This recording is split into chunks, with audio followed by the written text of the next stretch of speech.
starting in our regular location, or maybe they let us move up with the issue with Tagliani. All right.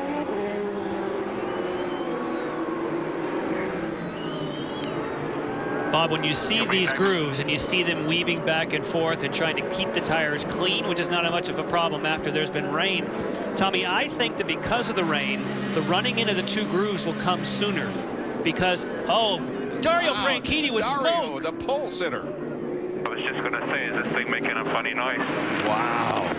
Yeah, she just let out a plume of smoke, buddy. Oh, my. Wow. A big hit for Dario in the points. Terminal. If this thing is terminal, as they expect it to be, how about that? Let's take a look at what happened. Just a big puff of smoke. Just warming up. Wow. Well, you know, that is one thing about the championship this year, is there's engine competition. And we haven't seen this for a while, but when the engine manufacturers are pushing the envelope, now you don't expect to have one blow up on the warm-up lap. Well, he was a two-time winner here at Iowa in 2007 and 2009, but in a cloud of smoke, he emerges from his race car, and it appears to be all over for Dario Franchitti before the race begins. The pole sitter out before green.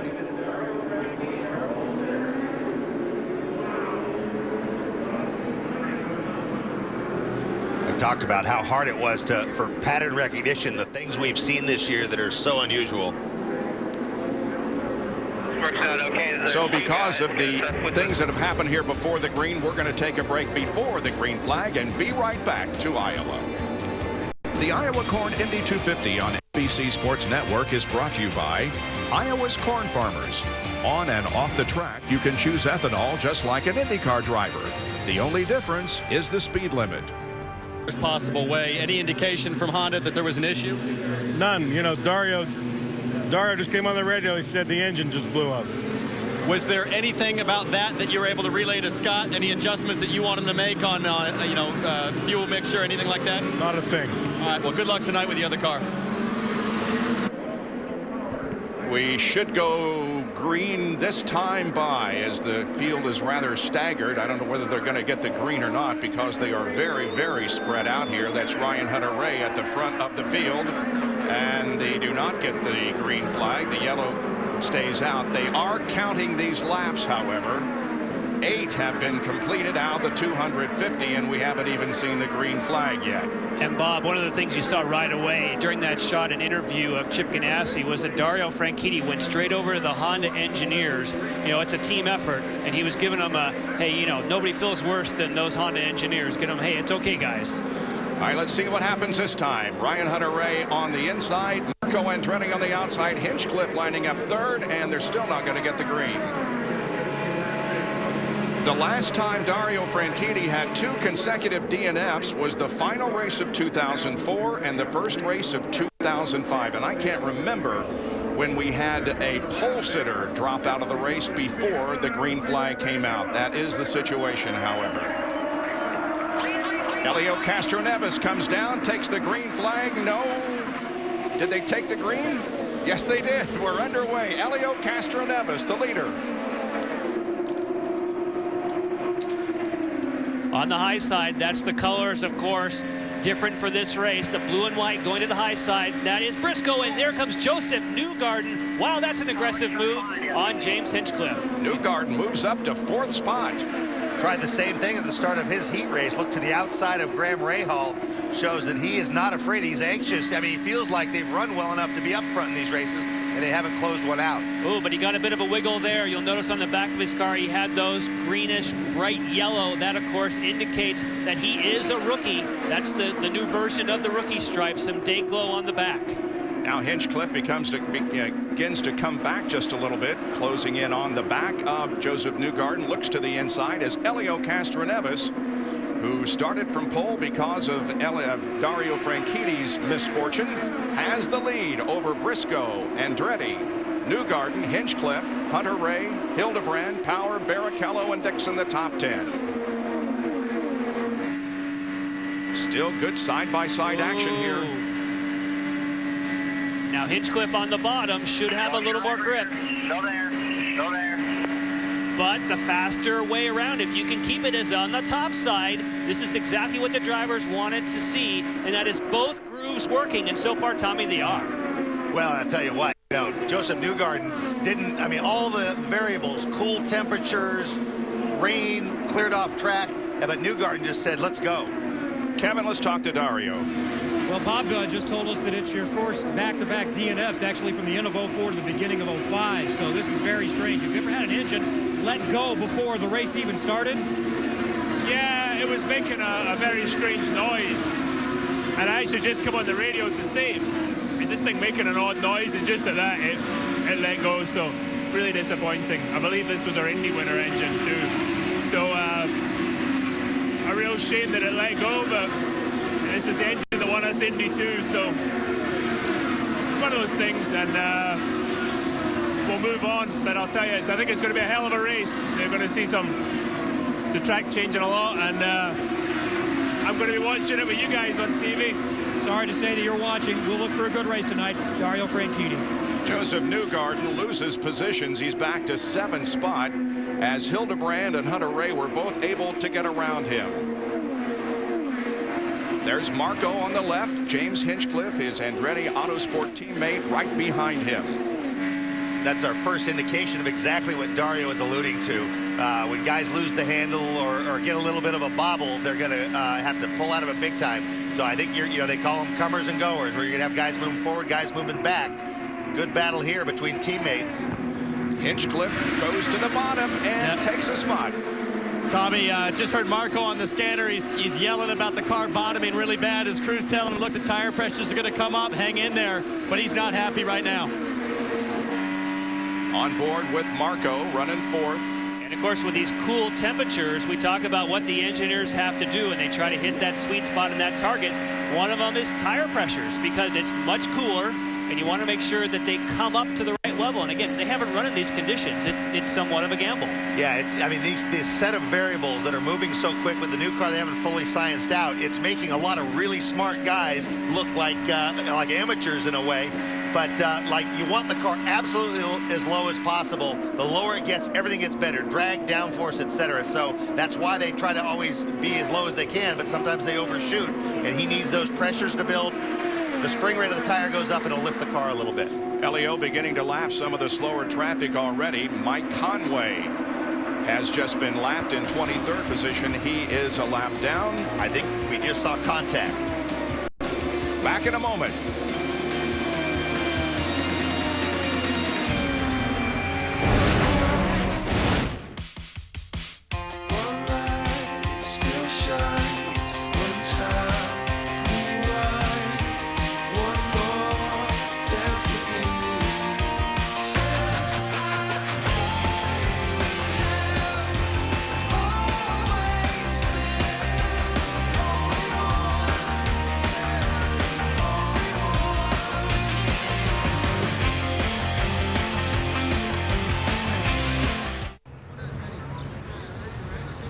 New Turtle Wax Ice does more than give your car a brilliance you'll be proud of.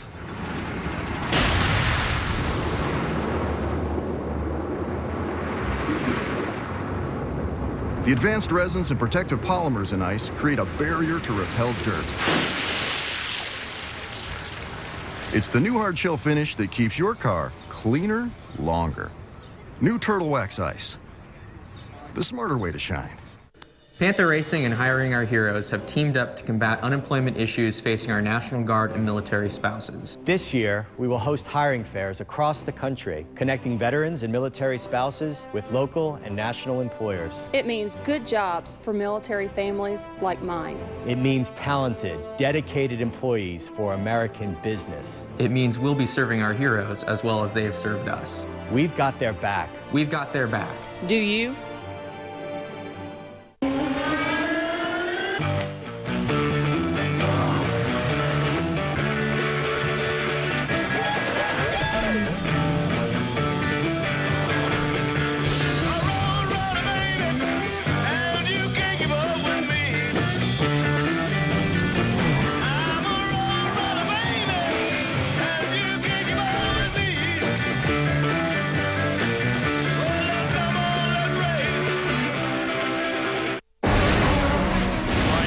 Iowa Speedway in trouble has already hit the number 4 National Guard car of J.R. Hildebrand.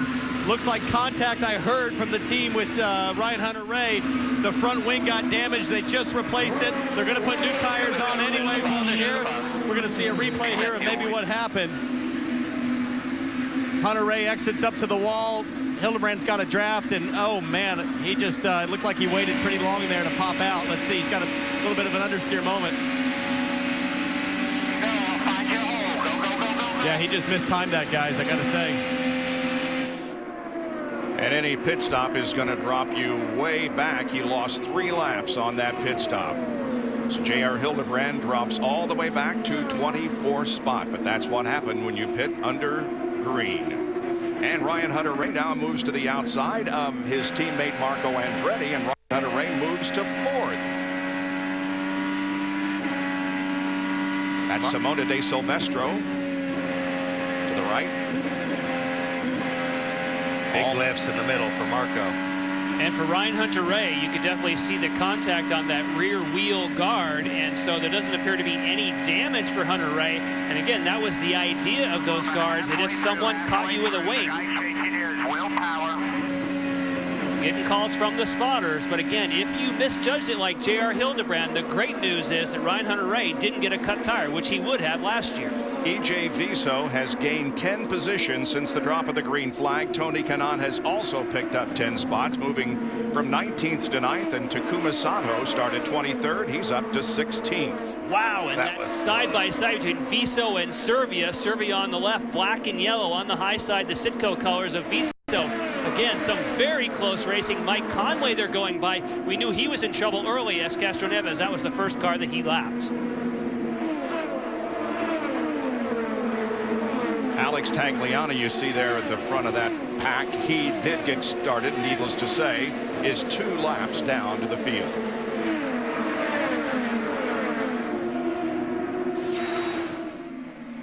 This is Viso and Servia from a few moments ago. You see Oriole starts to wash up a little bit, and EJ is already there. Look at this momentum that Viso has coming off this corner. That is Tagliani ahead, so they did get his car refired.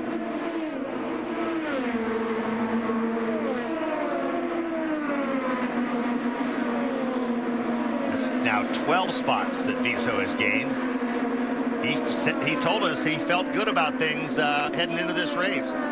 Came from a long way back to finish 3rd a couple years ago. Clearly likes this track, and it has shown that starting position is pretty much irrelevant. Yeah, he finished 3rd here in 2010. Meanwhile, Elio, the leader of the race, now coming up on Charlie Kimball, who is running in 17th. Yeah, but look right behind. This could be a battle for the lead at the same time that you go for traffic. GoDaddy Hinchcliffe right there, trying to get to the inside, and then Elio's trying to get lap cars between. Tommy, of course, that's what you always want to use them as a pick. Yeah, and this, look, here comes Hinch on the outside. Now he's going to try to slice in between. Oh, that's great for Elio. Horrible for Hinchcliffe.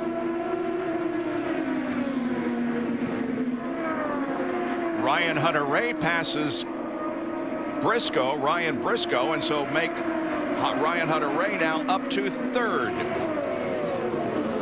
Ryan Hunter-Reay, the yellow car, yellow and white. He puts Graham Rahal a lap down. He was already lapped by the leader, Graham was. This is exactly what he's afraid of. He says, I feel like we have a good car, but they catch the tail end of the field so quickly.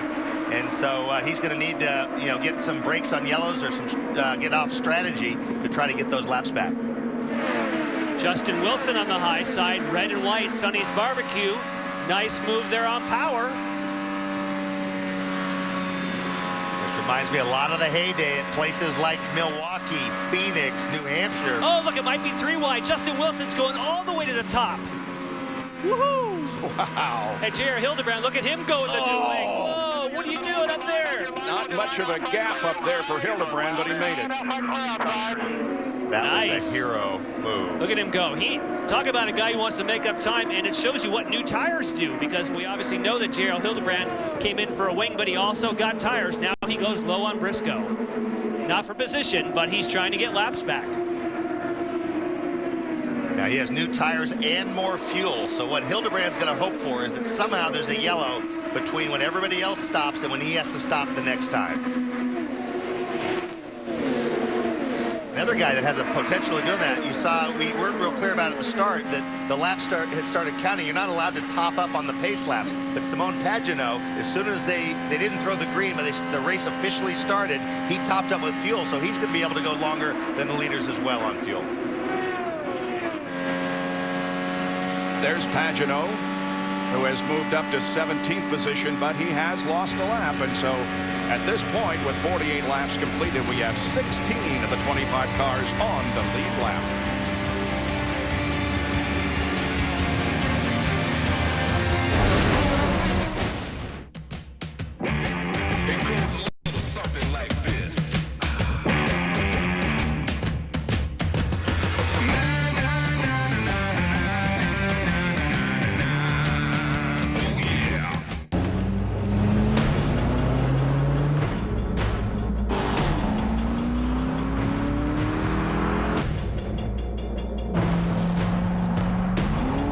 It's not just what we gave the new Corvette 427 that makes it special. It's what we didn't.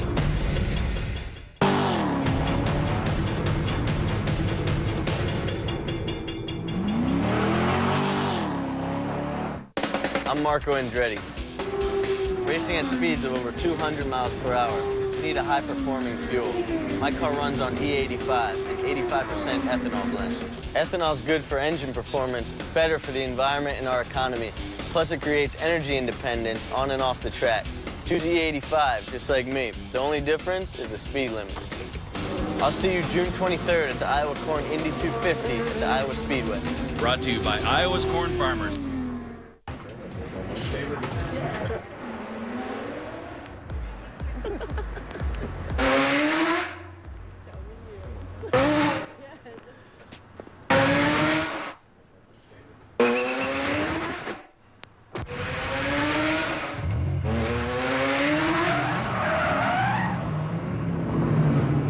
We strongly encourage you not to drink and drive. A message from the Patron Racing Team. You may come as schlubs, but you will leave with swagger. Exhibit A, khakis to work? What a schlub. Exhibit B, men, this is style in motion, and that's a playmaker. Style is a statement, gentlemen, and a statement we will make. Welcome back to the Iowa Corn Indy 250. The Eyes on IndyCar series continues on ABC with the Honda Indy Toronto.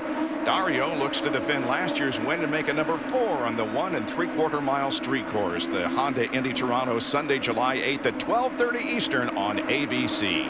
You saw on Nonstop, we have a new leader. Elio Castroneves led the first 51 laps, but James Hinchcliffe passed him on lap number 52 and is in the lead. Here's how it happened.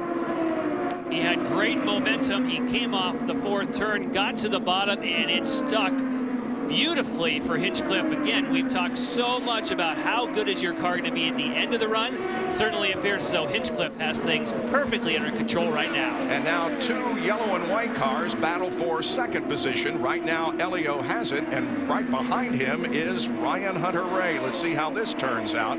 The battle is for second spot.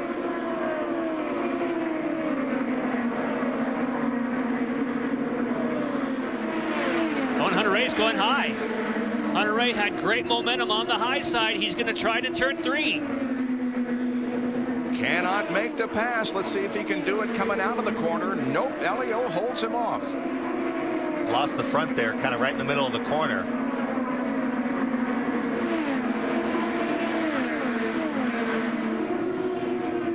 Well, let's go to Kevin Lee, who's with Kevin Ross, the president of the Iowa Corn Growers Association. Kevin? Thank you, Bob. Good to have you guys involved with this event again. What does it do for the Iowa Corn Growers Association being a title sponsor of an IndyCar race? We think this race is absolutely fantastic. It is a great place for us to showcase what Iowa's corn farmers are doing, what they can do, and what we're going to do in the future to help lessen our nation's dependence on foreign oil and continue building the nation's fuel supply with a cleaner burning renewable fuel. The rain wasn't good for us in racing on time tonight, but good for everybody here, right? Yeah, I don't think any farmers around here were complaining too much. We've been kind of dry across the state in certain spots. This was one of them, and we're glad to have that rain. Glad to see us racing tonight. Thanks for the hospitality. That's Kevin Ross from the Iowa Corn Growers Association. Well, you drive from Indianapolis to Des Moines, as I did, and you are constantly in cornfields when you enter the state of Iowa, and you realize just how important farmers are to the health of this nation. J.R. Hildebrand, again, 3 laps down because of the pit stop in which he changed the front nose of the car, but he is passing everybody out there. And if he can catch up there to the GoDaddy car, which is Hinchcliffe, now I notice the leader, Hinchcliffe, he's been getting in a little bit of trouble. His speeds have dropped way off when he gets mired in traffic. I think, Tommy, that his front tires are starting to not have the same kind of adhesion that he did. He gets in traffic and has trouble. Yeah, you're right. They're gonna be pitting you on in about 5 or 6 laps, I'm guessing. It's gonna be hanging on until then. You can tell they're starting to slide, these guys. Justin Wilson and Ryan Hunter-Reay battle for 3rd position. Boy, Justin has been amazing here on these ovals this year. A few laps ago, Hunter-Reay was right on the back of Castroneves, and obviously Castroneves has been able to stretch it back out in traffic. So that just kind of shows you traffic maybe be as big a factor as the balance of the race cars. Now, what we're seeing from Hildebrand here actually raises an interesting prospect. We have Craig Hampson, longtime Newman Haas engineer, who's helping us out in the TV booth. Oh, Power and Viso. The points leader has crashed.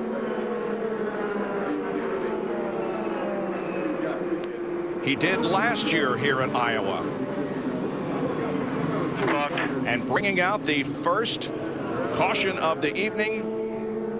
A 2-car incident between Will Power and E.J. Viso. Power's car, surprisingly, well, he stopped. Didn't look that bad. Shut the car off. I'll be there. All 4 wheels are pointed the right direction, I guess, by not that bad. Well, let's see how bad it was.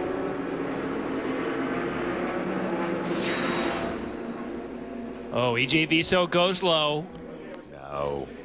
And he's pretty. I don't know if he knew he was down there. He chopped across the front. And that was not E.J. Viso coming up. E.J. Viso kept his left wheels on the line, and you just have to assume, like you said, Tommy, that Will Power didn't get the word from his spotter that inside of him was E.J. Viso. On board Will. You can see how close he is to the yellow line. And E.J. Viso can't go any lower than the yellow line. And in fact, they were told by race director Bo Barfield that you were required to leave 1 lane open on the inside. Power did not. Townsend? Yeah, thanks, Jan. This is James Hinchcliffe, our leader. He's in there. He's watching the fuel probe. See when it drops. He's off and away. Nice stop. Burning out all the way to the speed limiter. And run for Justin Wilson so far as we watch the race on pit road, and Helio Castroneves just barely beats James Hinchcliffe. Ryan Hunter-Reay is going to get out 3rd. Wilson lost a lot of spots. He came in 4th. He's going to exit 8th or 9th. Also of note, he is dealing with radio problems right now. Dixon moved up 3 positions on the race-off pit lane. Justin Wilson suffered, losing 3. Serbia up 1, and Briscoe down 1.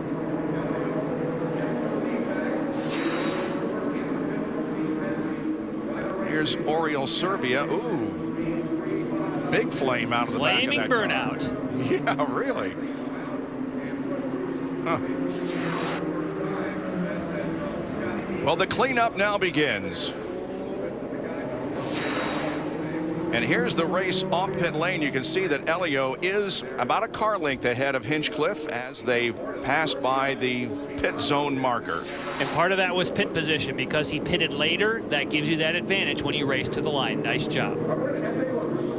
Actually, our second caution of the evening. The first was before the green came out for Dario's situation.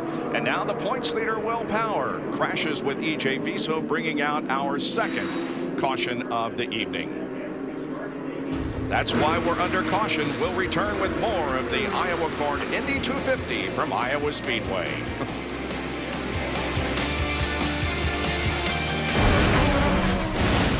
with Danica Patrick, driver for GoDaddy.com. Great to be with you. So, is it true that GoDaddy.com is taking you off of their homepage? Huh? When it comes to registering domain names, building, and hosting websites, it's GoDaddy.com and Danica. What is that?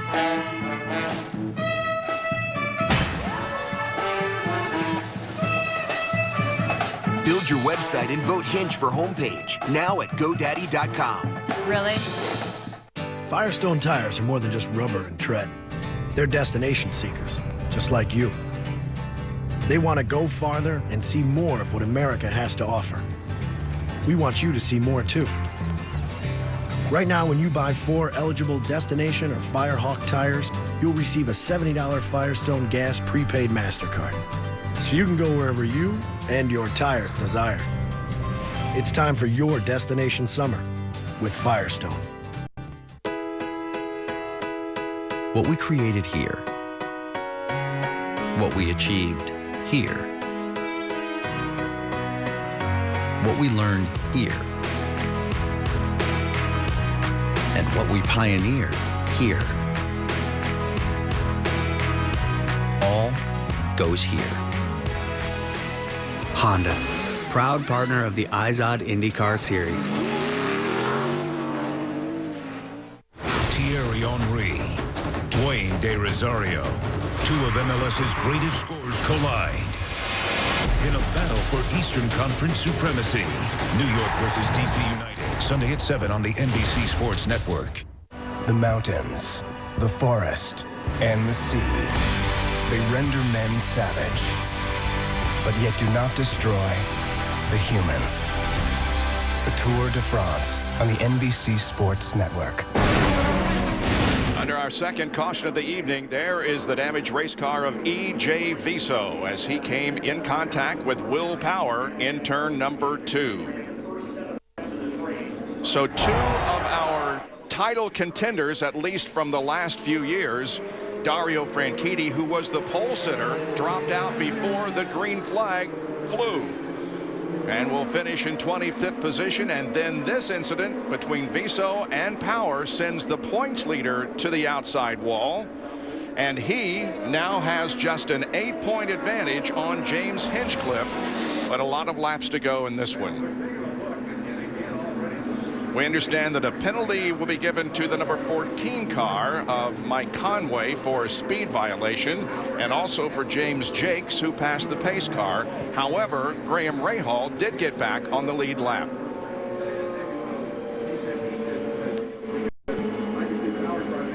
Rubens Barrichello didn't get the call to come in with everyone else on that stop as we look at Graham Rahal now, who did get his lap back. Barrichello, though, wasn't hurt too much. He was 10th coming in, comes out in 12th position because we've only got 15 cars on the lead lap. James Jakes' penalty has not been served yet. He will have to do it when we go back to green. Let's talk to E.J. Viso. I was just explaining, Bob, how'd you see it, kid? It looked like you were holding your line? Well, Will was definitely off the pace, and he didn't use his mirror. I just had a run on him. I was into corner 1. He just blocked me, and, you know, I couldn't go any lower. I already had my front left tire inside the apron under the yellow line. He just kept going lower, and I had nowhere to go. You know, this is not the usual Will that we used to know by being clean. It's the second race in a row that he affects somebody in my team, and it's very disappointing. We had a great car. I believe that we could have won this race. Just a shame. I was going to say, you moved up quickly, and the thing looked like it was on rails for about 50 laps. Man, the car was a rocket. I'm very grateful with the team. We've been having some very strong performances. The results are very close, but things like this are stopping us from getting them. Glad you're okay. Thanks for the time. Back upstairs to you guys. E.J. Viso out after 78 laps of this race because of an accident with Power. The onboard camera with James Hinchcliffe. Starting to pick up here. Call Star Indy for live in-car cameras, driver, pit crew chatter, and more. Download IndyCar Mobile only from Verizon. And Bob, I have to say, when you talk to drivers after incidents, I mean, obviously they see it in their favor, but I would have to agree with Viso that he was was down, the car stayed down. He was on the yellow line, and I don't know what else he could do, especially when they were mandated in the drivers' meeting that at no circumstance, when you have someone coming up behind you, can you close off that inside lane. Well, I think you're going to find Will Power, he was upset afterwards, but I mean, it was pretty clear that he came all the way down and didn't leave a lane. If he knew he was there, that's inexplicable. So I suspect it was one of those things where Power might have been struggling and didn't get the call from the spotter and didn't hear it. Tommy, yeah, that's my question. Did the spotter tell him and he chose to ignore it and take things into his own hands, or did he not get the information? Another thing, guys, starting to feel a couple of raindrops here on my head down in pit lane. Yeah, we saw it from the lights that there is definitely rain falling on the racetrack with 80 of 250 laps completed. We are getting set now to go back to the green flag as the cars will line up 2 by 2. Castroneves and Hinchcliffe on the first row. And we will not get a Yeah, you can see the drops. Yep. Wow. Well, we're about 40-some laps from the official race distance if we should get rain. That stops us completely. Remember the last time this happened on a restart was New Hampshire, I think, and that led to an absolute grilling of Brian Barnhart. We got a new race director, Bo Barfield. I'm sure he'll be thinking about making sure this thing is bone dry before we go green. This is the 5th race that Elio has led this year. It's the 2nd consecutive oval race he has led. He led 50 laps at Milwaukee. And we had some radio transmission that we eavesdropped on just a few minutes ago with James Hinchcliffe.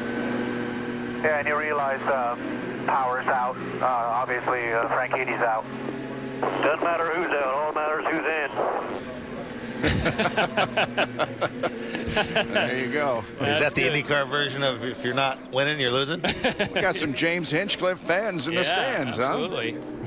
But there's no question to me at this point in time. Of course, they've made pit stops and changes, but Hinchcliffe, prior to this, was the fastest car on the racetrack. We remained under caution because of some raindrops that are falling once again on Iowa Speedway. We were about 40 minutes late in getting this race started because of a downpour that occurred a couple of hours before the scheduled start of the race. And now some light sprinkles once again cause a caution period, or at least the continuation of a caution period that was started with the Viso and Power crash. Well, looks like that we are set to go again. Good. That was quick. Let's go. And the green flag comes out. We are back to racing at Iowa.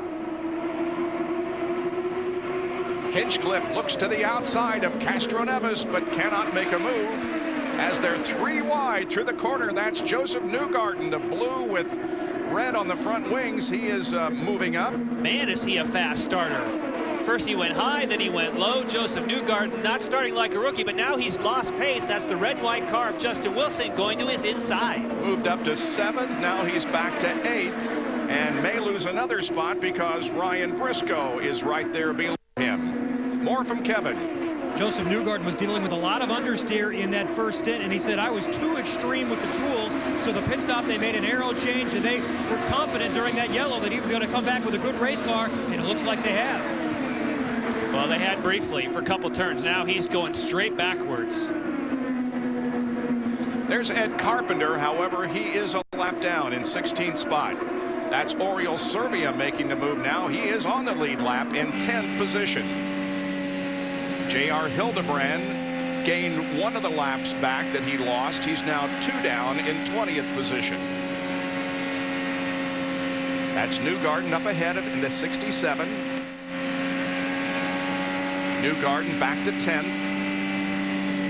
And even with that blaze. Oh, look at that wiggle, though, Tommy. Woo!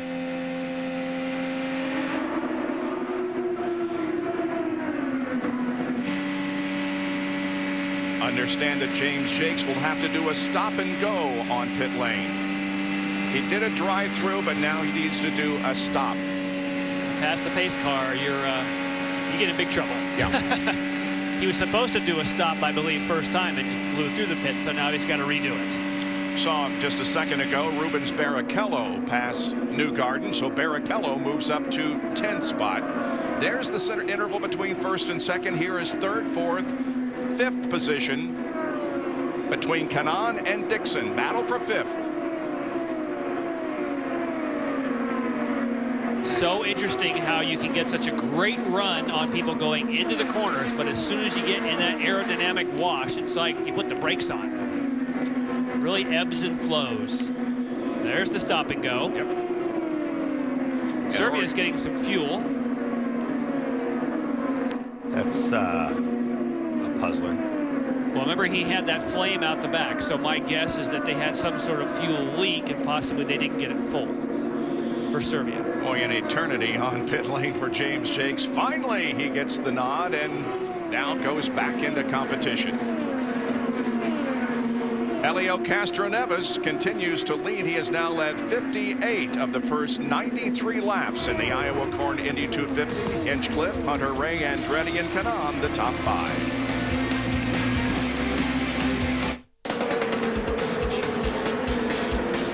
Showed up with E85.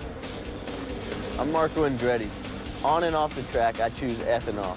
It's better for our environment, our economy, and is a renewable, homegrown fuel. Choose ethanol like me. The only difference is the speed limit. Fill up like the pros. Catch the Iowa Corn Indy. I've done it a couple of times this year, just misjudged.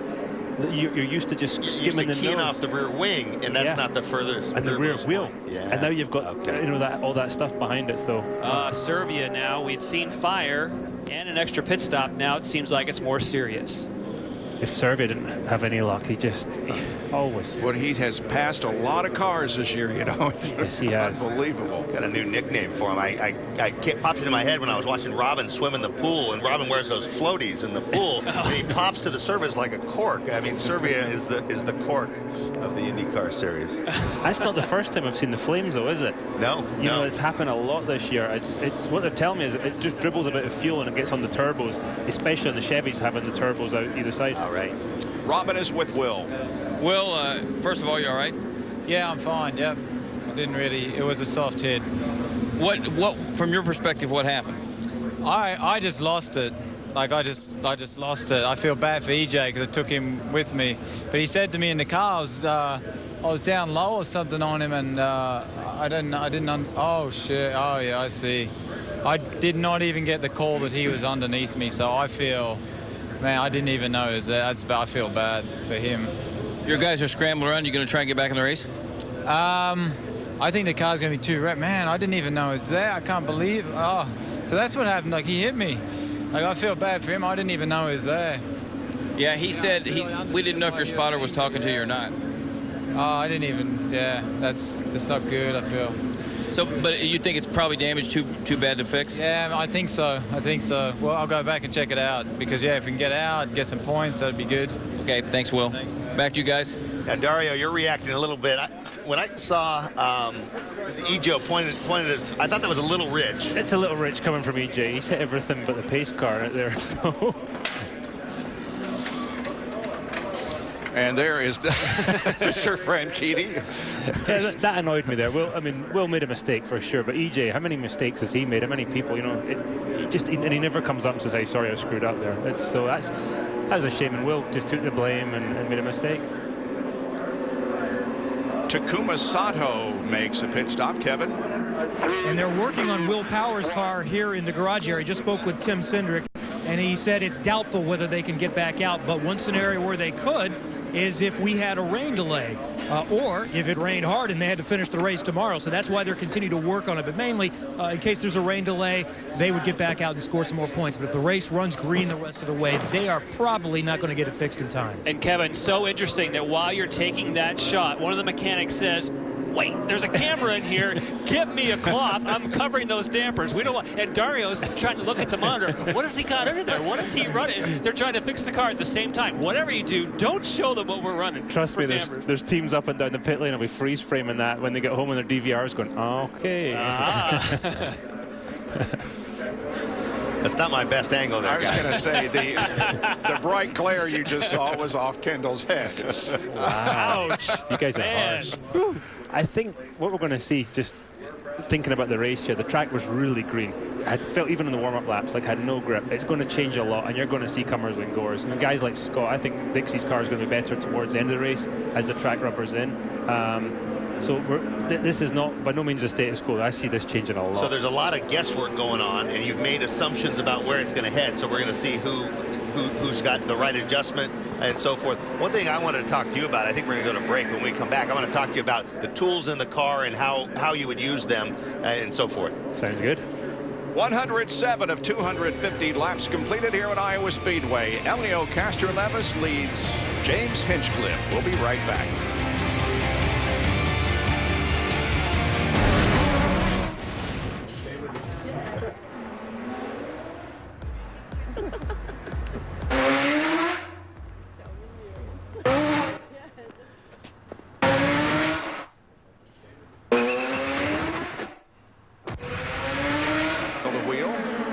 Clever of Castroneves to drift high there coming off because he knew on the high side was Hinchcliffe. Andretti and Hinchcliffe battle for second, but Hinch comes on and retains a position. Hinch is the man up top. He proved that all weekend, and that's I think that's where the passing is going to be done, but not if somebody else is up there.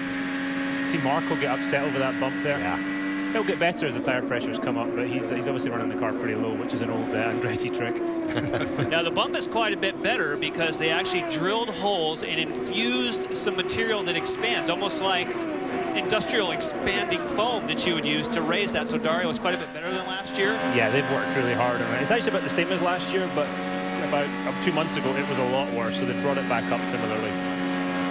Boy, we got to give a tip of the hat to Simon Pagenaud, who started last and has moved up to 9th. He has been the biggest gainer so far tonight, getting 16 positions alongside Barrichello. That was another almost Will Power replay there, but Rubens did get the call from the spotter, and he gets that for position. Yeah, I think the spotters need to be a little quicker sometimes on the radio there, but Pagenaud has done a great job all season. There goes Dixie making a move on Rubens. Nice work there. It underscores what you're talking about. These races with the changes are like 500 milers. And so Pagenaud was a lap down earlier. He's back on the lead lap. Now he's the biggest mover. So you just got to kind of live to fight another day. And when did you get that sort of patience to learn to let the race come to you and just work through some of that stuff? Still working on it.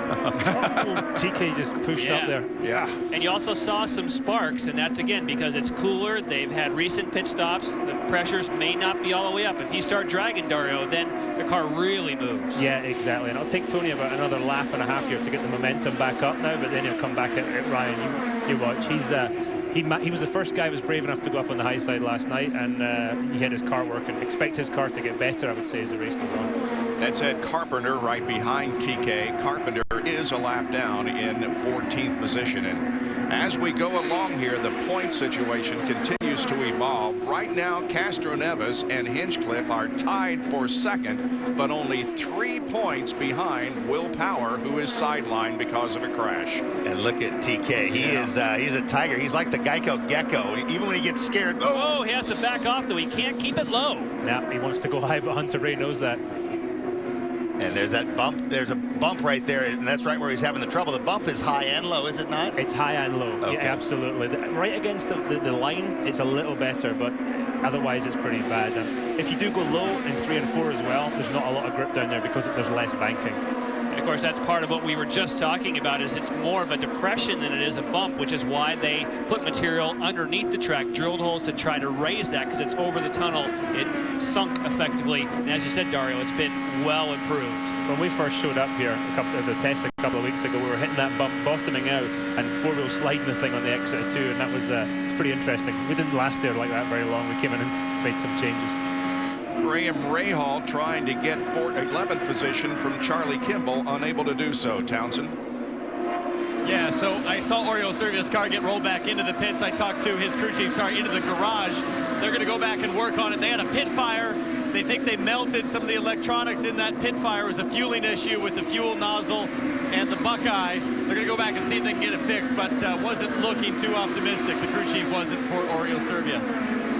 Now, there were a few Buckeye seals that failed in Texas, and in fact, they sent a memo out to the teams to be sure that they got all those redheads, as they call it, the probes. worked on to alleviate that problem. It wasn't Marco's one of them, wasn't it? Didn't he have the fire as well? Yeah. And then Marco, that whole thing, he was on fire. He left the pits, it blew out. And then he thought the radio communication was, I'm still on fire. So he comes into the pits and jumps out like, what are you doing? Exactly. Get back in the car. We'll do what we got to do here, okay? Jeff Graughn is crew chief, is my old crew chief. And when Graughn pushes you back in the car, you do what you're told. 125 laps are in the books. This time around, it will be an official race. So we won't be coming back tomorrow, even if it does rain. Let's hope it doesn't, as James Jakes comes in for another pit stop. Jakes led 15 laps during that one caution. Here's Newgarden again with Pagenaud. The battle is for 7th spot. Pagenaud continues to impress, man. He is just he's the real deal. Yeah. Oh, Did you drive with him in the LMP car? I drove against him. Marino, my little brother, drove with him, and he just kept telling me how good he was. Here comes Dixie too. Yep. Dixie's got his car working on the bottom, which bodes well for the end of the race there. Did you two start with the same setup today? Pretty close today. Yesterday were completely different, and we kind of saw the result. But we migrated a bit today, which we tend to do. We steal from each other. Mike Conway has had numerous problems tonight. He's in the pits once again and continues to lose laps. He's now 6 laps down. As Elio continues to show the way, he's now led in 5 of the 6 races here at Iowa Speedway. He's led the most laps, 93 so far. Hinchcliffe has led 19, Jakes 15, and Rubens Barrichello also led 1 lap. Pagenaud and Justin Wilson, 6th and 7th. Wow, look at this. Oh, and Wilson's high. Oh. Wilson was rubbing the wall.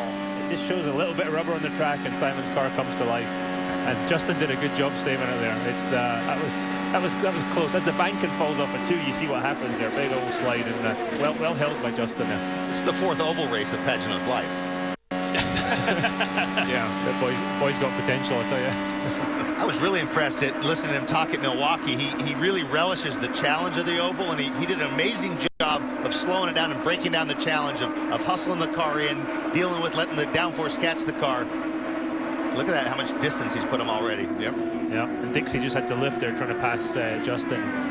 He lost the momentum. Oh, here's some limiter. The hard limiter, yeah. And we've talked about the hard limiter. The hard limiter is that aggressive one. There's a second softer limiter that's meant to keep you out of the hard limiter. Explain how that works. I'm not sure I can. I'm not sure if I'm allowed to. But it basically stops it getting into that hard, aggressive IndyCar mandated limiter. It makes it more smooth and costs you less speed. If you get in the hard limiter, it can cost you 5 miles an hour. What I found out, well, we'll talk about it when we come back from break. Rather than running a higher gear, you're better off holding it back a little with the soft limiter rather than getting into the hard limiter. You could raise the gearing, but that is too big a jump. Ryan Briscoe moves to 12th position, putting Kimball back to 13th with 135 of 200 laps completed here in Iowa.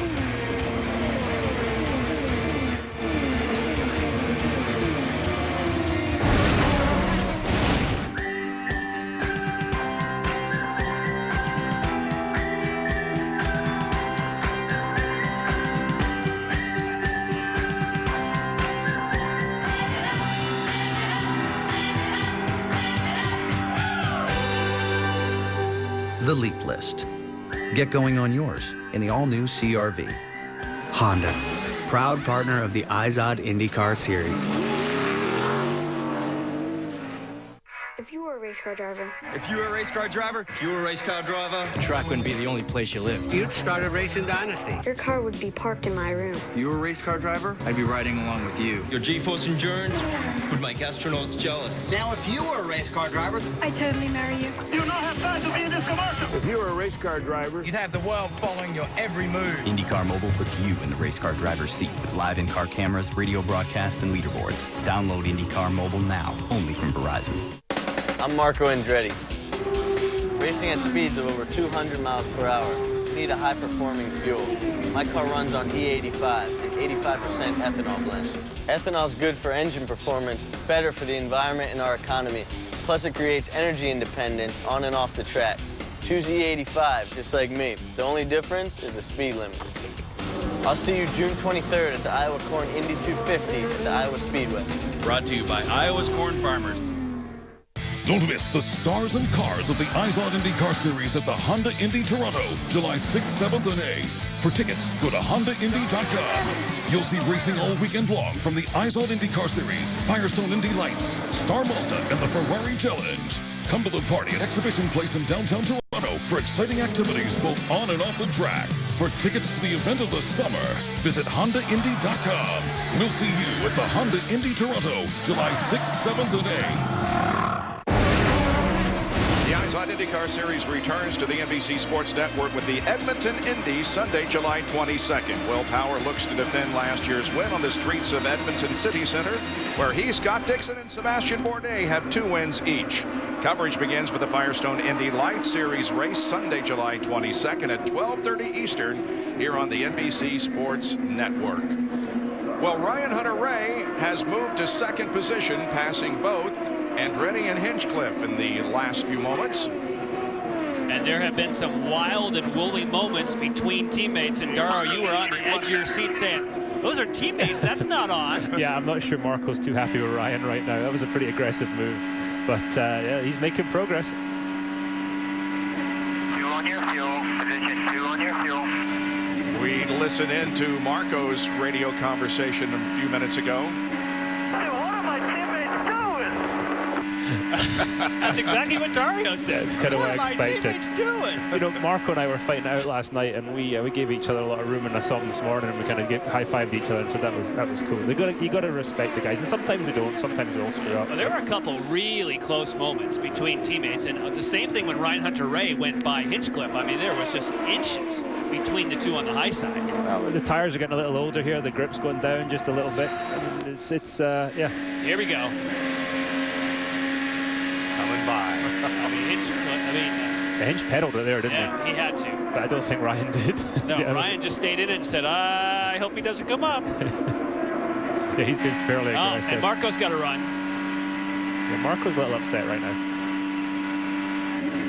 Yeah, well, he didn't do the same thing to him. No, as soon as you have to lift it, you're done. And you can see he's having to lift over that bump. So if he just moves up a lane, it might go a little better. But now, I've never seen a guy move his hands as much on the steering wheel as Marco. Is that sort of his style, or is there something going on with the steering effort here? No, it's bloody heavy. It's unbelievably heavy. Marco does tend to move the steering wheel more than most, but it is crazy. When Justin Wilson turned to me last night and said, was that heavy for you? I knew I was in good company, because Justin's about as strong as they get, but you'll see everybody stretching their hands under yellow. For the lead. Ooh, it looked like Ryan Hunter-Reay is looking on the inside. He's still got some momentum on Castro Neves. That's strong. That's a strong move right there. And here comes Marco too. Yeah, Marco's now he's trying to get second. Can't do it. Hunter-Reay was able to sit right behind. That's impressive. Elio on the high line there. Oh, he's going high. Wow. Really high. Yeah. If he can, Elio pulled up a little in front of him there, just with understeer. And if he can sit close like he did there before, yeah, Ryan looks strong right now. Now, we've seen a couple times where the car behind just takes off for the wall. What does it feel like when you feel the turbulence? I mean, you know it's coming and prepare for it, or do you feel it through the wheel, through your seat? What does that feel like? You lose like 50% of your grip, and it's a horrible feeling. It's just like hitting ice, and then the rear will come around right at the last moment, but you've got to preempt it if you can. We're going to keep an eye on this situation. Let's talk to Oriol Servia, Robin. Bobby, 2 years in a row, Oriol Servia's had a great race car, and he's been foiled by a bad fuel system. What happened, kid? Well, it's, you know, a shame. I had a great car, awesome. I felt we had a car to win, honestly. But funny enough, or not funny, but the same piece that cost me the race last year cost me the race today at the same track. It's just the little valve there that opens when the fuel has to go in. Last year it wouldn't open in my last stop, and this year it just stayed open too long, and the fuel came on the car and burned half of the wires that go to the engine, so we had to stop. It's just one of those things that you cannot control. Better luck in Toronto. Townsend? Yeah, thanks, Robin. That was Marco Andretti just pit, and there was no changes. They've got a great balance going on this Andretti team. All three cars are fast. He is off and away. Wow, Pazno's moved up. Up to third. Wow. Some of the guys pitting here, guys, yeah. Here comes the leader. Elio Castro Neves gives up the lead to make his stop, Kevin. Elio radioed in a bit ago and said the computer is run, so must be some sort of telemetry issue. Not sure if it's the fuel reading or what, but he was told just stay in slot 1 and drive it. He'll come in here for a green flag stop, and he's back out away. That's a really good stop for Castroneves. 7.5 seconds. We also see James Hinchcliffe pitting as Andretti now has the lead. Townsend?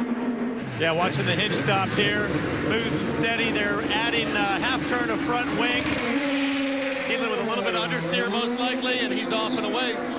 And now Ryan Hunter-Reay comes in.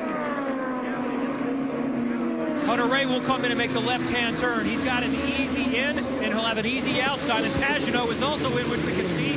Barrichello is in and out. Pagenaud having a solid stop. He's going to get away. Hunter-Reay is going to take a half a turn of front wing, and he's going to get out. And he is going to beat Pagenaud back out on the course. All these pit stops coming under green. And there goes Marco, so you're getting an idea where they're going to cycle back in as they're leaving the pits. And Dixon's gone to the lead on a different cycle, so Dixie's looking quite good there. He's gained 5 seconds on Briscoe since that last restart. He's pulled away 5 seconds, so he's looking quite good. Actually, Briscoe was still caught in the pits. They were topping him up at the very end of it, and he didn't catch the tail end of the thing, so I expect Briscoe to be able to go longer. All the way out. Good job.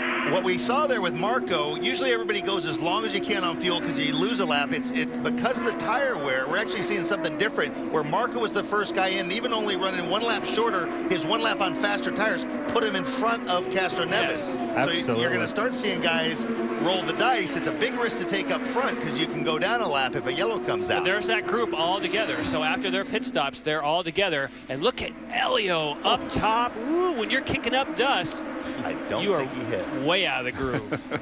The thing with short pitting now, for the benefit of speed, is at some point you're going to have to pay for it. You're going to have to, at the end, you have to pit earlier. So you want to leave it as long as possible and have the best tires on the car at the end. I would say, but that's just the way I'd play it. Well, it's a gamble you might take if you're back, but if you're up front, the risk of getting caught 1 or 2 laps down if the yellow flies at the wrong time. Like, you know, your guys are going with the low-risk routine. Might cost him track position. Well, they're also going for something else. If he does not pit immediately, if he stays out a while longer, he could actually only make 1 more stop. If he wants to go in conserve mode, which I'm not sure you want to do with this tire wear, but if he stays out a bit, he would actually be in the window to not stop again. Absolutely. We discussed all that in the team meeting this morning. If you do pit and it goes yellow, you're going to be 2 laps down, and it's tough to make up to, I would say. Although JR almost proved me wrong earlier. Here's a battle for 6th position. Castroneves and Hinchcliffe.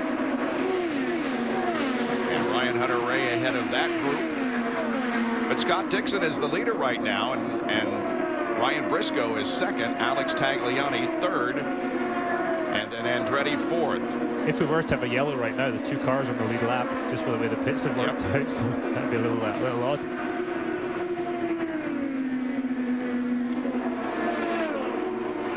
And Ryan Briscoe has 10 laps on Scott Dixon. Yes, they both did come under that yellow at 100, but right before it went green, Briscoe came back in and topped off at 110. That's why he was so far back. He was a half a lap behind when it went green, so he's really been hauling to catch back up to the pack. So different pit strategy here, a couple of different ones can make things interesting. I got to apologize to Ryan. I got that one wrong. I thought Dixon had pulled out all that space. Sorry, Ryan. Again, Marco on cold tires there. The bump looks a bit more work. There's a real sweet spot between about lap sort of 7 and lap 25 where it feels pretty good over that bump, and then you start losing up a bit until of grip. 7, you don't have enough pressure, then it feels pretty good for a while. And then now talk about the tools a little bit. Something might happen and interrupt us, but you don't want the car to push, get real loose, and then adjust. 1 car at a time, 1 lap at a time. You've got to keep the balance of the car. You've got to keep it just right. And if you abuse the fronts, abuse the rears, it's just not going to work. And that was always the case here. But now with the less downforce, it's really is. So you're using your weight jacker, your bars to try and keep that car in balance. So TK just passed Pagenaud. And Dixon continues to lead this race with 170 laps completed now. We're in non-stop, so you won't miss anything on the racetrack. We'll take this break, however, and be back with more of the Iowa Corn Indy 250.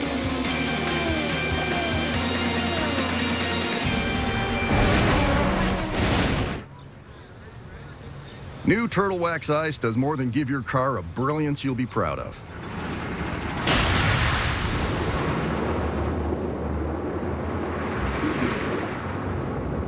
The advanced resins and protective polymers in ice create a barrier to repel dirt.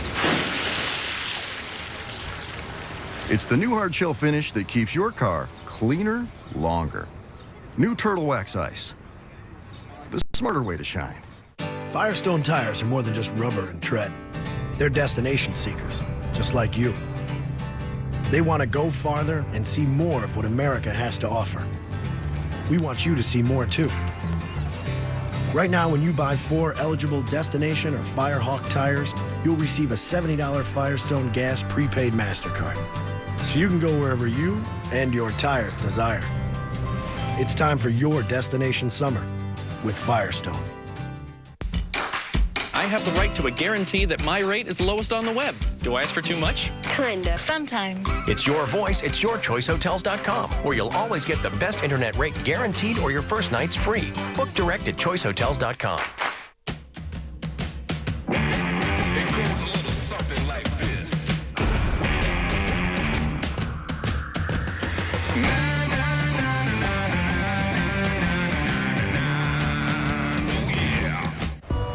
The mountains, the forest, and the sea. They render men savage. They develop the fierce, but yet do not destroy the human. The Tour de France. Coverage begins next Saturday at 8 a.m. on the NBC Sports Network. Non-stop, the leader, Scott Dixon, come in for the pit stop on lap number 176. Also pitting right now is Alex Tagliani. Robin?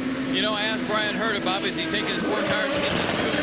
They have said that he lost 2 laps, and he said, no, that's usually when they don't start a race on time. They count those laps. He lost 2 quick laps, but he's obviously got a fast race car.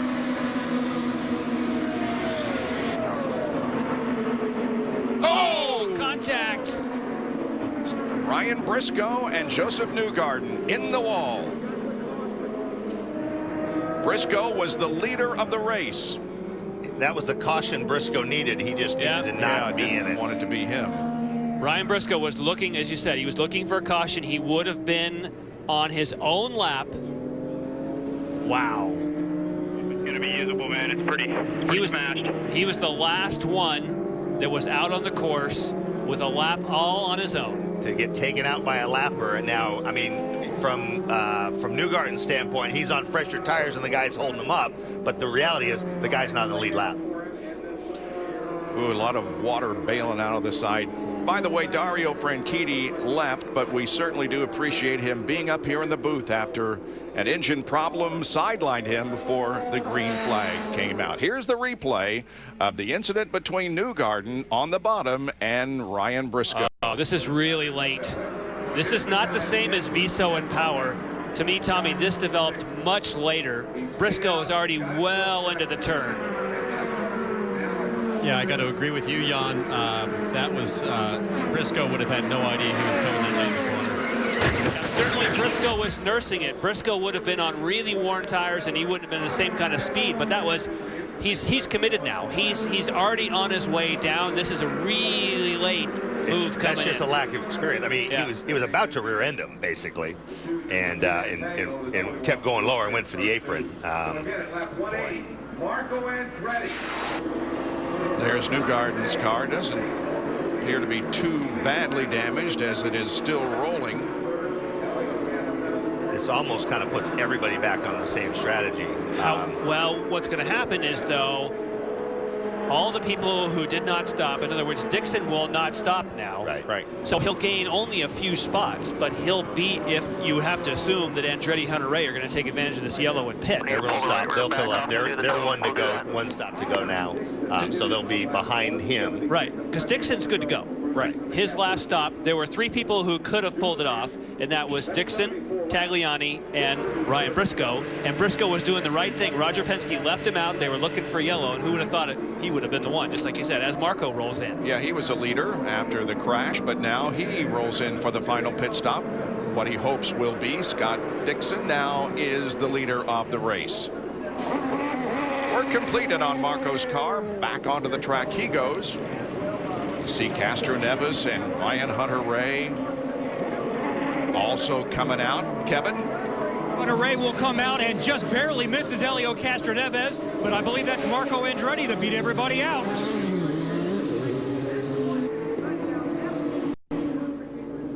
Now, how close did Dixon cut it to get into their window? Can they run full fuel? Oh yeah. Okay. Yeah, he's only 68 laps to go, 68 laps. He has basically, they're all in the same scenario now. And look how tight this was trying to get, they know this is their last stop. They want to try and grab track position when they have the opportunity. But because Dixon's only done a lap or two on those tires, it's essentially everybody's in the same deal. Yeah, maybe he might actually have an advantage because he's got them scrubbed in a little bit. Yeah, I didn't know if he was like really tight on fuel and these guys can go full rich and he's no, now we're good, especially with some caution. They're good to go to the end now.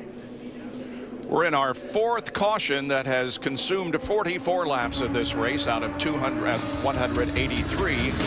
There's the wreck car of Ryan Briscoe. We eavesdrop on a radio conversation involving Helio Castroneves. Let's listen. Okay, what's the strategy here? Do I need to save fuel because the dash might not work sometimes, but the slot is working.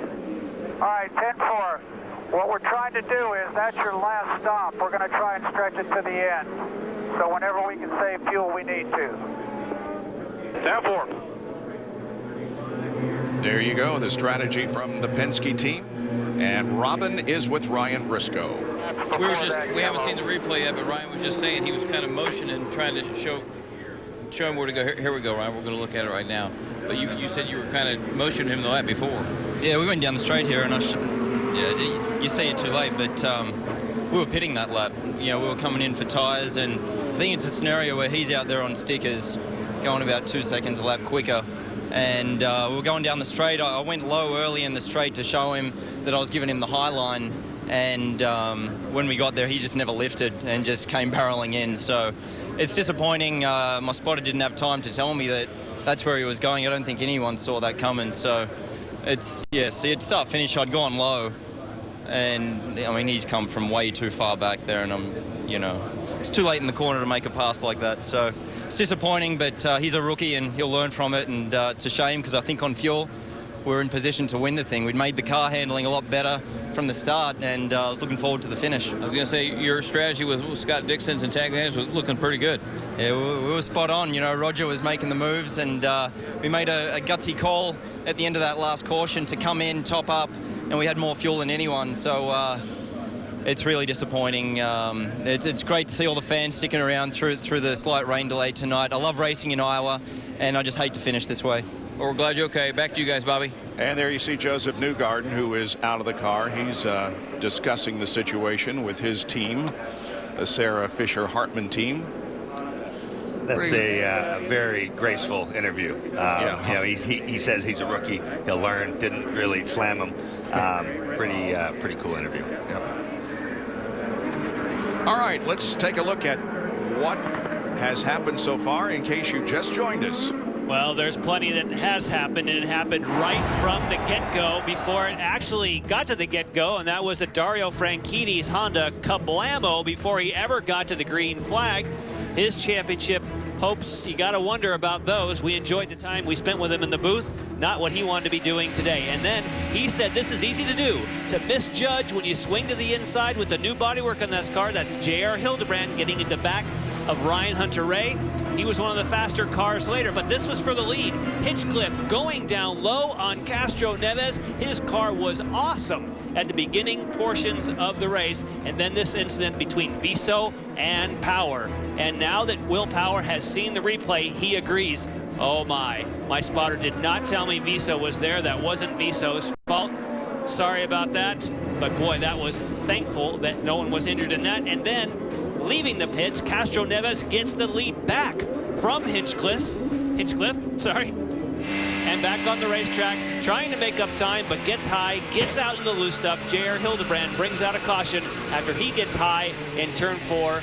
And end smacks the wall, bringing us to the final incident we just heard Ryan Briscoe talk about. Coming in really late was Joseph Newgarden, just as Ryan Briscoe was trying to make it to the pits, was on a strategy that could well have won him the race.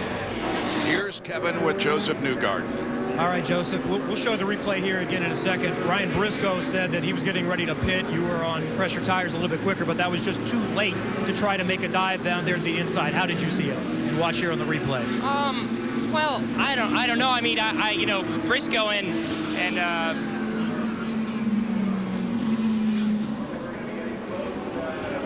yeah, I mean, it's pretty tough from that point because, you know, even coming up to it, I was looking at what they were doing, and Briscoe was working that top lane. You know, it just seemed like he wanted to be up in the middle of the top, and, you know, that was fine. So, you know, I decided, well, we're going to go low, and he had such a difference in speed, really, is, you know, I went low on the entry, and then he kind of slowed down and then started coming low as well. And I actually tried to get out of it because he started coming low, and, I mean, I couldn't even get out of it in time. I tried to go below the yellow to avoid it and even brake, and, you know, there was just not enough there, really, so... you know, it really caught me off guard, too. I was not trying to do anything silly or rushed. I think the race was really coming to us, and was trying to be real methodical about everything we were doing. And, you know, it's a shame for it to end that way. I think we had a really strong car coming to us during the race for Sarah Fisher-Hartman Racing. And, you know, for it to end like that, I know everyone's pretty disappointed, including me, so... Okay, good luck in Toronto. That's Joseph Newgarden, an early exit tonight. And the lights go out on top of the pace car, which means we'll go back to racing in one more lap. Now, we heard that transmission to, I think it was both Elio and Marco Andretti saying we need you to save some fuel. So they stopped several laps later than Dixon. So unless Dixon is getting much better mileage, he's going to be in some trouble on fuel. Ed Carpenter is to the outside of Scott Dixon. However, Carpenter is the first car on the not on the lead lap in 11th position. 10 on the lead lap, and here we go once again. I love these restarts. Wow, there's a restart for you. 3 wide. And Carpenter tries to get his lap back. Tagliani has also lost. Oh my! Oh, and Hinchcliffe is in the fence. Wow, we're seeing a lot of major point contenders bite the dust here tonight. Franchitti before the race started, Will Power, and now James Hinchcliffe, who came into this second in the point standings, but he is going to drop. And Tommy, you were just talking about fuel. That's out the window now. They have enough additional caution by the time they get this cleaned up. And Dixon was never in any danger of not making it. It's just that if people can use a little more fuel than you can, they're going to be more competitive. But he was never in danger of not making it to the end. I was just wondering if he was going to racy. have to be lean and they were going to be able to be rich. I don't think anymore. I think you're getting to the point now where it's going to even it up. See what happened to James Hinchcliffe as he has become the latest victim of the safer barrier. Oh, it's not a teammate, is it? Oh, no, he loses it. He loses it in the aerodynamic wash. And how did Justin Wilson? Whoa! That was dodging a bullet. This is what his engineer, strategist, was trying to tell him when he said, look, Dario's out and Will Power's out. He's trying to say, we need to finish this race. He says, let's talk about who's in, not who's out. Well, he's now the one who's out. Yeah, just, you can't. Low pressures and turbulence. Wow. This is from Pagano's this would be the point of view. Best seat in the house right here. You can see him wiggling the low. Yeah. You saw Pagano immediately. But you see how fast? See how fast though those caution lights came on the dash and the back of the car. So, I mean, he was just starting to rotate. And boy, they let everybody know. Didn't take any time, like wiping his brow. Whew, that was close. He was immediately going to the fuel knob to go to the yellow setting. Yeah.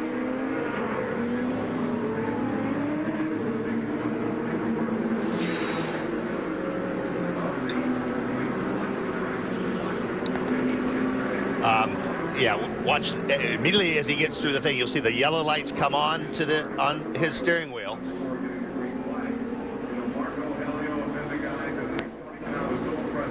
And as soon as you start seeing the lights start going on the dash, and just like I said, right there is where he gets right down.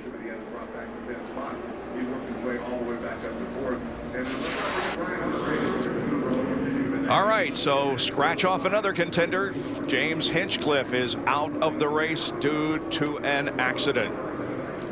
That leaves 16 cars still in competition, and 10 of them on the lead lap. Ed Carpenter was able to get his lap back, passing Dixon before the caution came out. Tagliani remains a lap down, and so does Sato and Kimball. And 50 laps to go here as Scott Dixon has the lead. We will pause for another break and be back with 50 final laps of racing uninterrupted on the NBC Sports Network. Stay with us. I'm the first licensed IndyCar driver with diabetes to finish the Indy 500. I live in the fast lane. I need on-the-go insulin delivery. That's why I use Novolog FlexPen. FlexPen is pre-filled with my fast-acting insulin. I dial my exact dose, inject by pressing a button. FlexPen is insulin delivery my way. Novolog is a fast-acting insulin used to control high blood sugar in adults and children with diabetes. Do not inject if you do not plan to eat within 5 to 10 minutes after injection to avoid low blood sugar. Tell your healthcare provider about all medicines you take and all of your medical conditions, including if you're pregnant or breastfeeding. The most common side effect is low blood sugar. Other possible side effects include reactions at the injection site. Get medical help right away if you experience serious allergic reactions, body rash, trouble with breathing, fast heartbeat, or sweating. FlexPen is there when I need it, just like my pit crew. Ask your doctor about Novolog FlexPen, covered by 90% of insurance plans, including Medicare. Find your copay at myflexpen.com. Bum bum. Bum bum. Bum bum. Bum bum. Bum bum. Bum bum. Bum bum. Bum bum.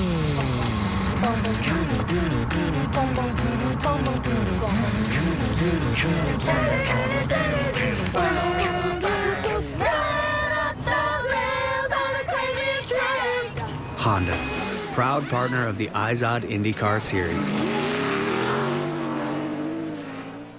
Thierry Henry, Dwayne De Rosario, two of MLS's greatest scorers collide in a battle for Eastern Conference supremacy.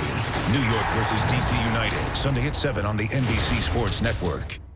Points leader Will Power returns to Edmonton, looking to pull away from the pack with a repeat victory. Will Power has won. Edmonton Indy, Sunday, July 22nd on the NBC Sports Network, preceded by the Firestone Indy Lights race. 2x2, ready for another restart here at Iowa Speedway. Scott Dixon is the leader of the race, leading the others off of corner number 4. The green flag waves again on lap 204. Now Tagliani is a lap down. He's second on the screen, but a lap down. Marco Andretti lurking. We mentioned that Ed Carpenter got his lap back. He also made a pit stop to put on fresh rubber for the final laps. Well, we saw that Ed Carpenter got his lap back, doing exactly right now what Tagliani's trying to do, get in front of Dixon in case there's a caution. Andretti running second, then Castroneves, Hunter Ray, and Kanaan, the top 5. And I like that move by Carpenter coming in and getting new tires. He's got, you know, basically 25, 30 lap newer tires than the leaders. He's got a long ways to go to catch up. Sato is a lap down. Carpenter tries to move through the field now and be a contender here. By the way, James Hinchcliffe, who crashed out a few laps ago, was leading the A.J. Foyt Oval Championship coming into tonight's race. And the IndyCar officials have announced that this year the Oval Track Championship will be determined in the final Oval Track race at Fontana in September, or the scheduled final race of the year. Oh, Tagliani's off the pace. This doesn't look good either. A lot of something coming from the back of that car. Will it be enough for a caution? Well, off the racetrack, down on the apron of the racetrack. I think what you saw was things being kicked up from the track rather than coming from the car. Well, he's going to stop. We're going to undoubtedly get a caution. Well, he kind of pulled over. He pulled away. The where he pulled in, he kind of pulled away where there's a break in the wall, so they might get away with that. Here's a battle for 4th position. Ryan Hunter-Reay and Tony Kanaan. Kanaan looks high. No room up there. And what he's trying to do is he's trying to get far enough so that Hunter-Reay's spotter tells him outside. Meanwhile, here's Wilson. He's trying to take the spot from TK as Pagenaud looks on. Boy, Pagenaud has just been incredible tonight. Yeah, Bob, don't forget, Pagenaud started 25th. He's had no DNFs all season. He's finished all but 2 laps. His girlfriend's father passed away a few days ago. They were very close. He's driving a great race. Sure is. He has completed 99.8% of the laps so far this year, one more than Helio Castroneves. And we've seen the best guys in this era of IndyCar racing make mistakes, take himself out of races. For a rookie to be that precise and that with as many variables and curveballs they've had thrown at him, Dario said it best. He says he is the real deal. Yep. Pagenaud has gained the most positions from the start of the race. Kanaan has gained 14 and Rahal 11. Rahal is currently 9th. And this is Pagenaud and Wilson, 6th and 7th.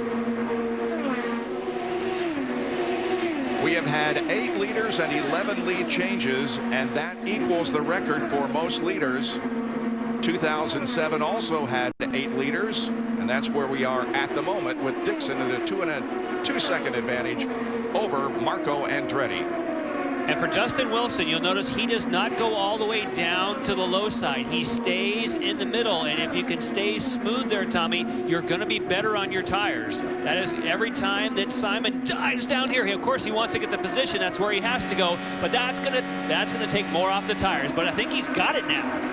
Well, that was one of the things that Dario said is, and it makes sense if Wilson ran there the whole time in Texas, why he was so good late in the run. Dario says there's no magic about it. You turn the steering wheel less, and the balance of the car changes a little bit more, a little bit looser generally up top. While we're watching this battle, I'm dying to know if Dixon has enough fuel. Townsend? I think he's going to be okay, but I'm going to go down and find out and check for you. If he doesn't have enough, then Marco should be in trouble too, right? Well, Marco stopped. Those guys stopped a few laps later because he pitted under green, and then they got the yellow right after that. So they've got a few more laps of fuel. Obviously, the difference between Chevy and Honda. Yeah, Dixon pitted on lap 176 and Andretti on lap 182. Now, the other thing that Dario said, the last thing he left, before he left, he said, I want to tell you, I'll be the first one to tell you, Dixie's car is starting to look good. He was noticing how low Scott was able to keep his car. And look at this, Catherine going 3 wide. Catherine around Simona, right as Marco is coming around her. Andretti is within a half a second of Dixon. Now, I can tell you the answer on Scott Dixon. Scott Dixon can't, we talked about this a little bit during the break. Scott Dixon can definitely make it to the end, but he may not. And here's another move. Ryan Hunter-Reay on the low side of Castroneves. But the case for Dixon, he can definitely get to the end, but those who stopped later could be a little more racy, using a little more fuel if they had to. I guess I just went down and talked to Chip Ganassi, and I asked him, you guys okay on fuel? And he couldn't have been any cooler. He just said absolutely. Yeah, they're fine. Good stuff going out there on the racetrack. Here's Pagenaud to the inside of Wilson. We'll watch the activity as we talk to James Hinchcliffe, Robin. Hinch, the in-car camera thing looks like it snapped on you. Yeah, I mean, on the restart there, we'd been understeering all night, which is sort of the weird thing about it. And we'd put a little bit of wing in at the stop, and I don't know, man. It's just one of those things in the dirty air there. I think I was behind Ryan, and maybe Catherine was in front, and the car had been running better on the bottom almost all night. I wasn't able to run that high line like a lot of guys were, and sort of stuck it down there, trying to follow Catherine through. Snap one, snap twice, almost caught it, and went around. It's a kick in the pants, man. This late in the race, and the run the wave of finishes that we've been having, it really sucks. I feel bad for the GoDaddy guys. Obviously, the cars are running well. I think Marco's got a good shot at winning this thing, so I just feel bad for everybody in the team. All right, thanks, kid. Marco's gaining on Dixon, and we just saw Pagenaud sweep by Justin Wilson. Yep, good stuff out there on the track, and you're right. Marco Andretti is within just a few car lengths of Scott Dixon. This kid likes this track. Finished everywhere on the podium, including a win last year. There goes Kanaan. Kanaan moves to 4th around Castro Neves. And here comes Pagenaud. Wow. And this would be perfect timing for him because Castro Neves would have lost a little momentum, and he gets him.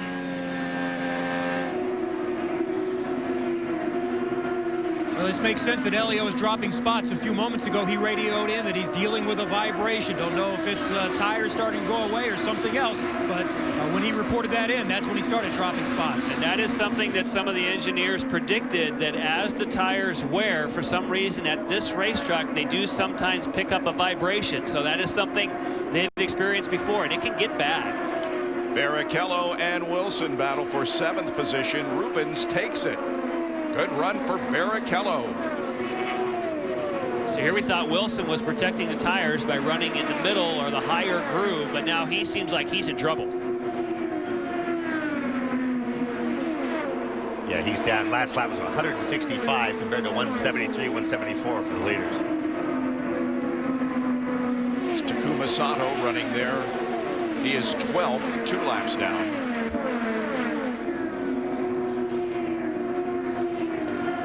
So the laps click away, just 20 to go now. There is Ed Carpenter, who's come up to 9th. Oh, look at Ryan Hunter-Reay. Yeah. That's for position. Look at the run he has on his teammate. He's going after Marco. And he's not going to be able to do it, but there are the top 3 right there, close together within a half a second of each other. Oh, Marco's going to be on the radio again. What are my teammates doing? Well, they're taking your second spot is what they're doing. Oh, slide job. That's almost exactly what Marco did to Kanaan last year, but they were not teammates.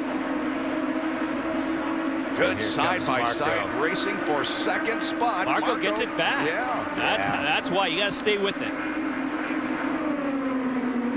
If you just tuned into this race and didn't know a lot about racing, Marco Andretti, yeah, he's an Andretti. He must run up front all the time. Put in perspective, he's only had 1 podium since his win here last year. Yep. He just lost that spot that time. And Pagenaud and Kanaan race on the right side of your screen. You know why those teammates fight on the left side of the screen? That's letting Dixon get away. Dixon, if he sees that in the mirror, he'll be like, yeah, come on, guys, fight it out, because that's giving me a gap. Look how low you saw it in that overhead. Dixon is pinned down on that yellow line. And that's what Dario was reacting to when he said Dixie's looking good, being able to run so low like that. We talked a lot in the pre-race show about the penalty that he received in Milwaukee. If he stays where he is, he can essentially, that memory will be erased.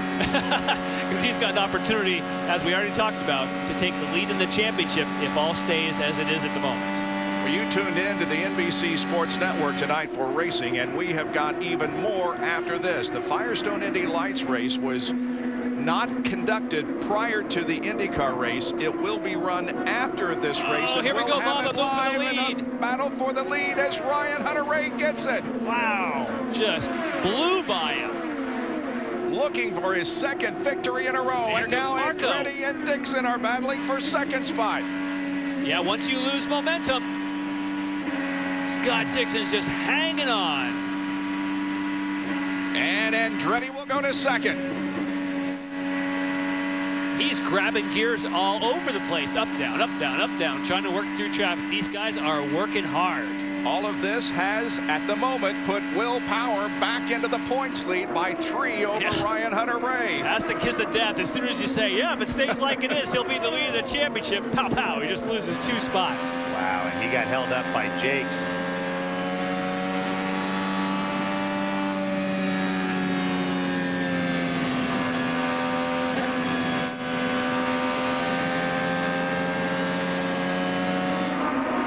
Laps to go. Ryan Hunter-Reay now leads by 1.5 seconds over Andretti.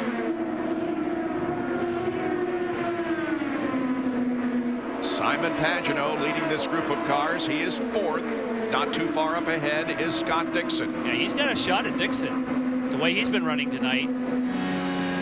There he is.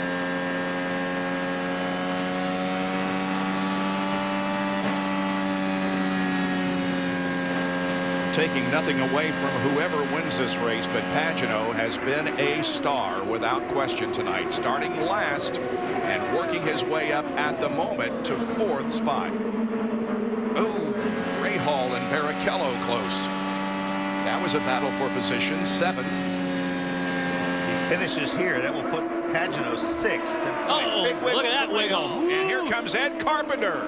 Carpenter takes 8th. Yeah, see, as soon as those words come out of your mouth, if he finishes here, that seems like that's all of a sudden, whoa, look out. It's not over till it's over, as we found out in Texas, or certainly Graham Rahal did. Remember before the race, Ryan Hunter-Reay said when it's going to get interesting is 50, 60 laps into the run. You can get him, 6 to go. We're 62 laps after Hunter-Reay's pit stop. He says, I hope we're the ones that have it right and they're going forward, and boy, are they. Just 5 to go as Tony Kanaan has gone to 4th, putting Pagenaud back to 5th. And there is second place Andretti by just a little more than 1 second. Andretti Autosport running 1st and 2nd. Now remember in the pre-race show that Ryan Hunter-Reay said our car wasn't good, and we learned what we learned and took the setup from Marco Andretti. There's a payback for you. Hey, thanks for the setup. See ya. Tony Kanaan has passed Scott Dixon for 3rd. Moved Kanaan up to 3rd place. Catherine Legge is in the fence, and Graham Rahal just missed her, and the race is going to end under caution. How about that? Ryan Hunter-Reay, Marco Andretti. Wow. Back to back for Hunter-Reay. Here's how Kanaan got around Scott Dixon for 3rd position. Just sailed by.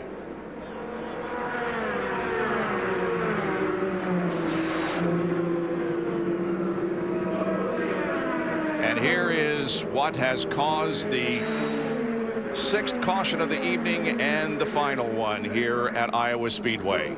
Lots of sparks.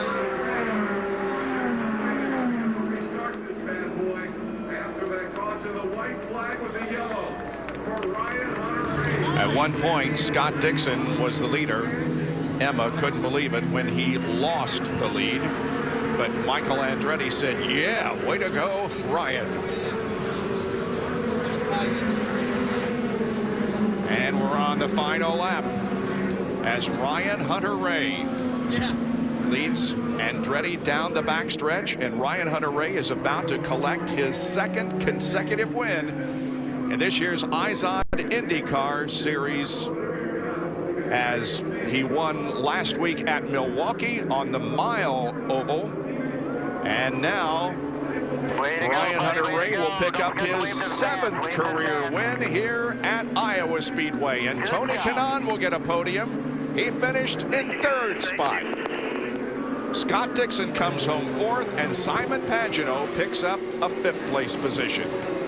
Ryan Hunter-Reay wins the Iowa Corn Indy 250 at Iowa Speedway as the fireworks go off.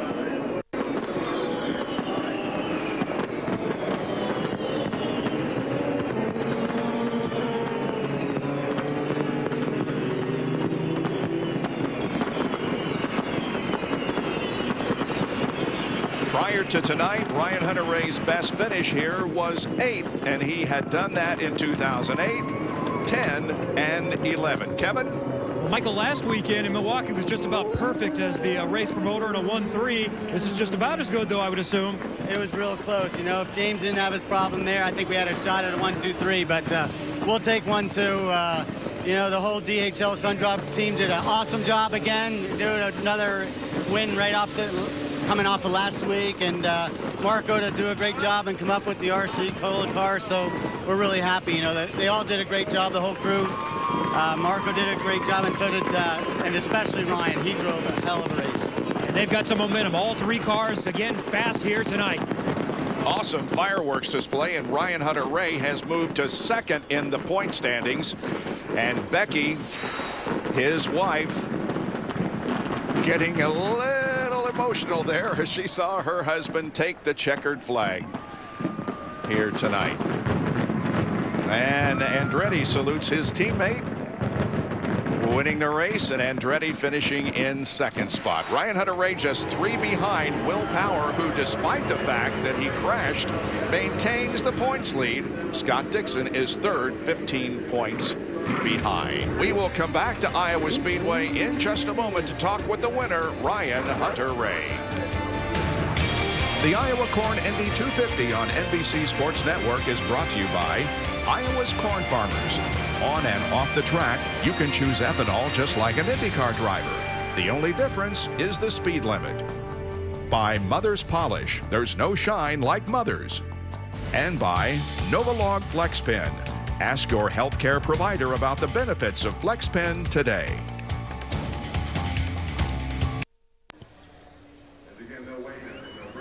Welcome back to Iowa. I'm standing here with Marco Andretti, man. Your best finish in quite a while now. But I heard you on the radio on the cool-down lap. You're saying, man, we got to figure out how that guy keeps beating me.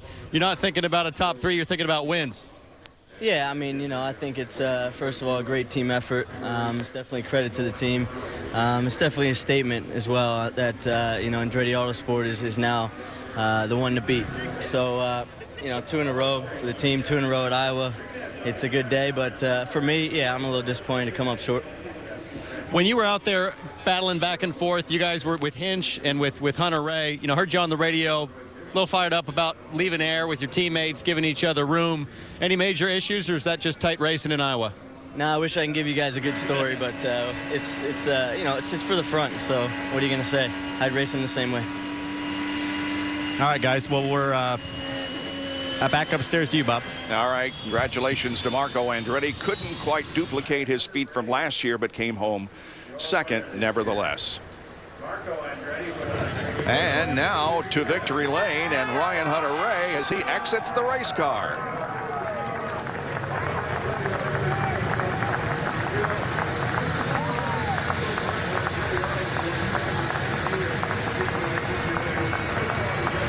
And 2 in a row for Ryan Hunter-Reay as he celebrates with the DHL Sundrop team, the Andretti Autosport team. That's now 4 in a row this team has won on the short ovals. Congratulations. This one was challenging as last week at Milwaukee. Oh my God, that was very challenging. We were sliding around a little bit more today, but I have to thank Marco. They came here and tested. Marco put the setup on this car when we came here. We tweaked it just a little bit from there. We basically raced what he tested with. We got another win for Chevy, DHL, and Sundrop. Also, Marco and I raced really hard out there, but really clean. It's great to have a teammate like that, and we're just so happy to be in victory lane twice in a row. Thank you so much to the fans for sticking around with the rain delay and everything. That's twice in a row, so love it. Thank you so much. Good racing with your teammate Marco Andretti, and then talk about the pass with Scott Dixon to get the lead late. Yeah, I was really good on the high side, just setting up traffic, and you know, I saw it coming as the tires wore off. We were really strong, just like at Milwaukee. So a big testament to this team. These guys do a very, very good job. We keep our heads the whole weekend, and you know, like I said, Marco did an excellent job both on the track today and testing here. That's very important to come here with a really good car like that. You were 20th about this time last year in the championship. I know you're thinking about 2 wins in a row right now, but you are a legitimate contender in the championship. How does that make you feel? I wish we had some more 1 mile ovals coming up, man. Those are fun. I mean, the racing that we've had on that tonight seemed like it was pretty exciting. So I can't believe twice in a row, man. This is so cool. This is a difference maker for sure. Congratulations. Enjoy. Thank you very much. Ryan Hunter-Reay, our winner here at Iowa. Let's check in with Townsend Bell. Hey, thanks, Kevin. Standing here with Scott Dixon. Came home 4th after what appeared to be a pretty smooth run at the front. What happened there towards the end? You know, I don't think the car was that great all night. You know, we definitely threw a lot at it this weekend, and you know, Eric did a great job of finding something that was comfortable to drive, but I had to push it quite hard. You know, I think the Andretti car's outright speed was definitely a bit better, and burnt the front tires off and started slipping back, but you know, got caught up behind Jakes and Charlie there, sort of racing it out, and you know, couldn't get by them, and then Jakes let the 2 Chevys go and moved back up in front of me. So it was a bit of a long night. You know, I think we did the best that we could with strategies and the car that we had. We just needed the race to maybe be a little shorter. After the fortunes of the last 2 races on the ovals, do you come out here with a sense of a relief that you got a solid finish? Yeah, it's nice to have a car that's there at the end, and you know, we earned okay points tonight. I think we could have been a little bit better off, but you know, I think all in all with Hinch and you know, Will having a bit of a bad night has definitely helped in the points. You know, I think we're only 5 or 10 out of the lead now, which is nice. Obviously, Hunter-Reay's moved up, so looking forward to moving on to Toronto and hopefully having a good go at these street courses. All right, mate. Bob. Thanks, man. That's Scott Dixon, and he is currently third in the point standings. That's where he came into the race and is currently where he is. However, Ryan Hunter-Reay moves up 2 to second, just 3 markers behind Will Power. Elio moved up a spot. Hinchcliffe, because of the crash, lost 3 positions. Tony Kanaan also gains 1, as does Graham Rahal. He moves into the top 10 of point standings. Well, last Saturday afternoon, after a rain delay in Milwaukee, Wisconsin, on the famous Milwaukee Mile, Ryan Hunter-Reay passed Elio Castroneves, and he went on to take the checkered flag to win it. And then, after about a 40-minute rain delay, here at Iowa Speedway tonight, Ryan Hunter-Reay wins, this time beating his teammate Marco Andretti across the line. Corn Indy 250, which has concluded with Ryan Hunter-Reay the winner. Ryan Hunter-Reay joined Andretti Autosport in 2010, and in that time span, he has now won more races for that team than all other Andretti Autosport drivers combined. Let's go to Townsend Bell.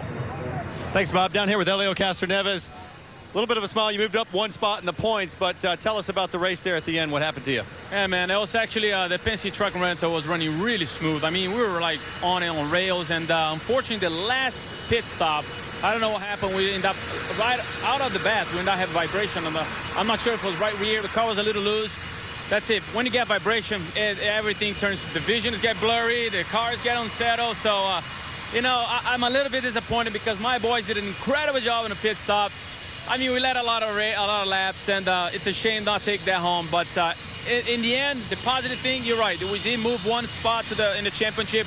Let's keep moving forward. You've been doing this a while. Do you prefer this new format, no pack racing here at Iowa, and a lot of driving? Absolutely. I mean, as you can see, I mean, once the car goes off just a little bit, that's it. Not much you can do. And some guys from the back come forward. So this is the type of race that I think the fans enjoy it. I don't know. You guys are the judge of that. But in the end of the day, I had fun. All right, thanks, pal. Kevin, you're in victory lane. All right, his boy hit front. Tony Kanaan is over here. 2nd straight podium in a row. That's something to feel good about. But when you're that close, I'm sure it's a little bit frustrating that you can sniff that win again. Yeah, I mean, obviously, I won't take it for granted it's a podium, but we had a car to definitely win the race. And, you know, when you start back there, it's tough. So we got to improve our qualifying runs a little bit, and we'll do that, and we'll be able to win some races. But a fun race. I think you guys saw a lot of passing, so this package worked really well, so we'll take it. Yeah, he did a lot of it from 19th to 3rd. Townsend? Thanks, Kevin. Standing down here with my teammate from Indianapolis. Started 25th tonight, buddy. You ended up, what, 5th, 4th, 5th, I guess. Yeah. Unbelievable. Tell me about your drive. Well, Townsend, it has been an emotional weekend for me. I lost who I consider my stepdad, my dad's girlfriend, this weekend, so it has been tough. You know, it has been a really tough weekend. I'm going back to France tomorrow. So, you know, I'm glad we had a good race. It felt like almost like it was with me, to be honest. I drove with my heart and everything I had inside. You know, I never gave up. And we had a brilliant race car. I mean, we were nowhere in a heat race. I was surviving. Yeah. And the guys did an awesome job giving me what I had. If there was one person, a mentor or a coach or a teacher that helped you get to where you are today, anybody come to mind? He must be Luke. He must be watching. It's Gilles de Ferran. I mean, he's we'll call each other. What about what we did at Texas and the talk and all the time in May? That was only a few weeks, right? Great. Not getting any love down here, guys. Great job from Simon tonight. Let's take a look at the final results. It's Marco's first top 10 finish of the season. Kanaan's 3rd podium in the last 5 races. Pagenaud gets his 6th finish of 6 or better this season. And Rubens Barrichello has his best IndyCar finish of his career. Justin Wilson coming home in 10th position, but there were just 9 cars on the lead lap at the conclusion. The second 10, Charlie Kimball, Takuma Sato survives the evening, James Jakes, Simona De Silvestro, and Catherine Legg. Then those who are out, Tagliani, Hinchcliffe, Briscoe, Newgarden, and Conway. And then the final 5 include Dario Franchitti, who didn't even start the race because of the engine problem. So there you have the unofficial results, with Ryan Hunter-Reay coming home as the victor tonight. And again, a big shakeup in the point standings as Power maintains the lead, but by just 3 over Ryan Hunter-Reay, who moved up 2 positions with his victory here tonight. Well, don't miss the start of cycling's most prestigious event, the Tour de France, beginning next Saturday at 8 o'clock Eastern. Stay tuned. The Firestone Indy Lights Iowa 100 is next live.